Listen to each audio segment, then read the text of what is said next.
Why did he do that? Because he valued people. When somebody comes and says, John, I want to be a leader, I always ask them the question, why? Why do you want to be a leader?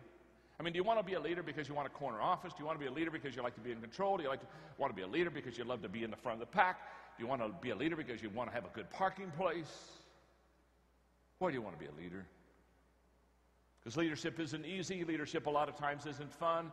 Leadership a lot of times is kind of lonely.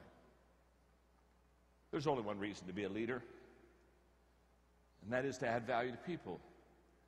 And you and I will only add value to people if we truly value them. I have a nonprofit organization, Equip, that's trained almost 2 million leaders internationally around the world. And I kid you not, as I go to developing countries twice a year and I travel internationally, and I sit down, sometimes I have the privilege of being in the offices of presidents of countries.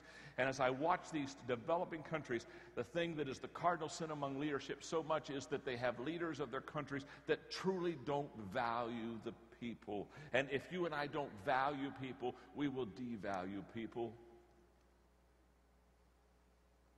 Number two, if you want to add value to people, you have to make yourself more valuable. You just have to get better. You have to keep growing. You have to keep learning. You have to keep developing. Why? Very simply. If you're leading the pack, you've got to be able to give what you have, and you can't give what you don't have, and so therefore you've got to put a lot of good stuff in so that you can pass it on to others and share with them and add value to them. Thirdly, if you want to add value to people, you have to know and relate to what other people value. You and I have to walk slowly through the crowd. We have to listen. We have to care. You see, great leaders are first of all listeners, and then they're learners, and then they're leaders. They really do take their cue from the people. They understand that the key of leadership is connecting with the people that you lead, and the only way that you and I ever connect is by caring enough to listen. Number four is very important to me. When I'm speaking in the business community, I always share with them that for them there are 3 ways to add value to people, but for me there are 4. And I tell them I'll give them the 3. And so I'll spend maybe an hour doing those 3 things I just shared with you, talking about how to add value to people.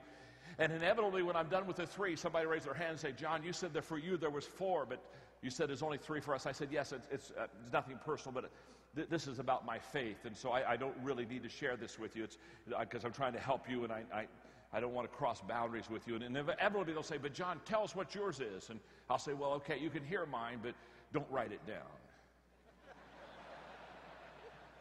In fact, don't listen. Because number 4 for me is, if I really want to add value to people, I have to do the things that God values.